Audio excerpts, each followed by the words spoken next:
शुक्रवार तड़के इजरायल और ईरान के बीच सैन्य टकराव ने खतरनाक मोड़ ले लिया जब इजरायल ने तेहरान, इस्फहान और खुजिस्तान जैसे अहम ईरानी शहरों में मिसाइल हमले किए। जवाब में ईरान ने भी इजरायल के तेल अवीव, हाइफा और अशदोद जैसे प्रमुख शहरों पर बैलिस्टिक मिसाइलें दागी, जिनसे पूरे क्षेत्र में दहशत फैल गई। दोनों देशों के बीच हो रही मिसाइलों की इस बारिश ने न केवल पश्चिम एशिया बल्कि पूरी दुनिया को गहरे संकट में डाल दिया है।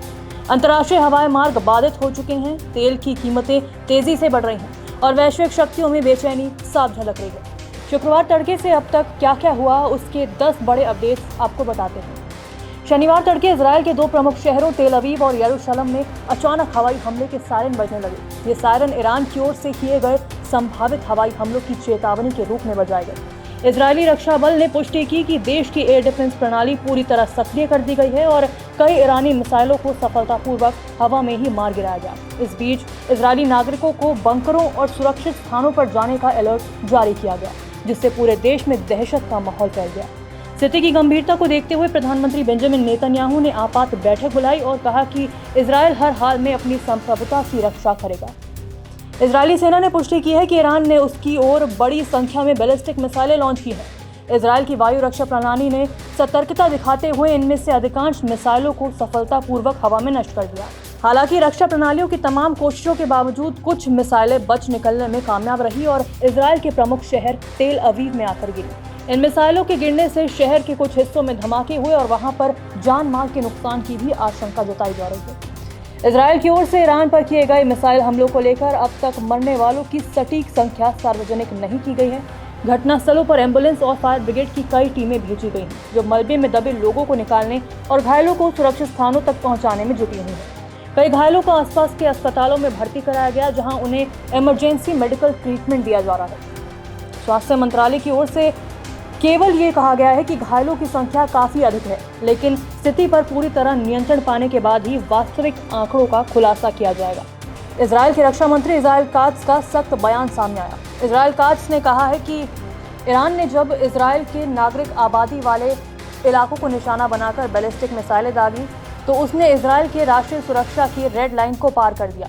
ये हमला न सिर्फ इजरायल की संप्रभुता पर सीधा हमला है, बल्कि ये क्षेत्रीय स्थिरता के लिए भी गंभीर खतरा है। इजरायल इस हमले को नजरअंदाज नहीं करेगा और इसका मुंह तोड़ और निर्णायक जवाब दिया जाएगा। अब तक की गई सैन्य कार्रवाई सिर्फ शुरुआत है और अगर ईरान ने उकसाने की कोशिश जारी रखी तो इजरायल और भी कठोर कदम उठाने से पीछे नहीं हटेगा। शुक्रवार के बाद शनिवार को भी ईरान और इजरायल के बीच तनावपूर्ण हालात बने रहे। इजरायल की ओर से शनिवार को एक बार फिर ईरान के खिलाफ सैन्य कार्रवाई की गई, जिसमें ड्रोन और मिसाइलों का इस्तेमाल किया गया।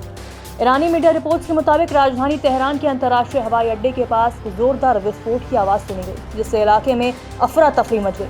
हालांकि ईरान की ओर से अभी तक इस हमले को लेकर कोई आधिकारिक बयान नहीं सामने आया है, लेकिन सोशल मीडिया पर घटनास्थल से जुड़े कई वीडियो सामने आ चुके हैं, जिसमें धमाके की आवाज और धुएं का गुबार साफ देखा जा सकता है। शनिवार सुबह ईरान की राजधानी तेहरान में अयातुल्ला अली खामनेई के घर और ईरान के राष्ट्रपति के घर के आसपास आसमान में संदिग्ध गतिविधियां देखी गई।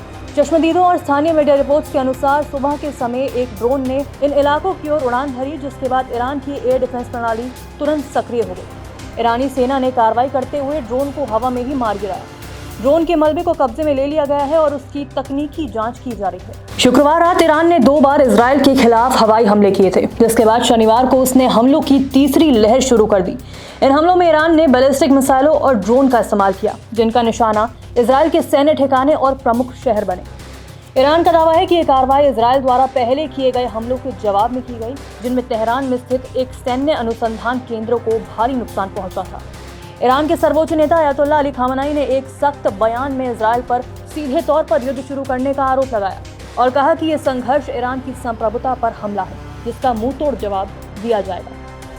इजरायल की ओर से ईरान पर किए गए अचानक और आक्रामक हमलों के बाद दोनों देशों के बीच तनाव चरम पर पहुंच गया है। इजरायल ने इस हमले के तहत ईरान के कई अहम सैन्य प्रतिष्ठानों, परमाणु स्थलों और रणनीतिक ठिकानों को निशाना बनाया। विशेष रूप से तेहरान, इस्फहान और अराक जैसे शहरों में स्थित ठिकानों पर हवाई और मिसाइल हमले किए गए। रिपोर्ट्स के मुताबिक इन हमलों में ईरान के कई वरिष्ठ सैन्य कमांडर मारे गए, जबकि कुछ परमाणु वैज्ञानिकों की हताहत होने की भी खबर है। अब ये टकराव केवल 2 देशों के बीच सीमित नहीं रहा। गाजा में हमास पहले से इजरायल के खिलाफ सक्रिय है, जबकि लेबनान में हिजबुल्लाह ने भी सीमावर्ती क्षेत्रों में मोर्चा खोल दिया है। सीरिया में ईरान समर्थित मिलिशिया और इजरायली हवाई हमलों की घटनाएं पहले से जारी हैं। वहीं यमन में हूती विद्रोही भी इस संघर्ष का हिस्सा बन सकते हैं।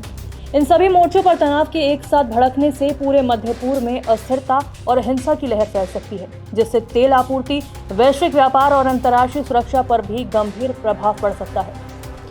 वहीं संयुक्त राष्ट्र महासचिव एंटोनियो गुटेरेस ने भी इजरायल और ईरान के बीच बढ़ते सैन्य तनाव पर गहरी चिंता जताई है। उन्होंने कहा कि इजरायल द्वारा ईरान के परमाणु स्थलों पर की गई बमबारी और उसके जवाब में ईरान द्वारा तेल अवीव पर बैलिस्टिक मिसाइलें दागे जाना बेहद खतरनाक और चिंताजनक घटना है। गुटेरेस ने स्पष्ट रूप से कहा है कि अब बहुत हो चुका है, ये संघर्ष और नहीं बढ़ना चाहिए। नमस्कार, मैं हूं मानक गुप्ता। अगर आपको हमारा ये वीडियो पसंद आया हो तो इसे लाइक और शेयर जरूर करें, और हाँ, हमें सब्सक्राइब और फॉलो करना ना भूलें ताकि आप देश और दुनिया की कोई खबर मिस ना करें। तो जुड़े रहिए हमारे साथ और देखते रहिए News 24।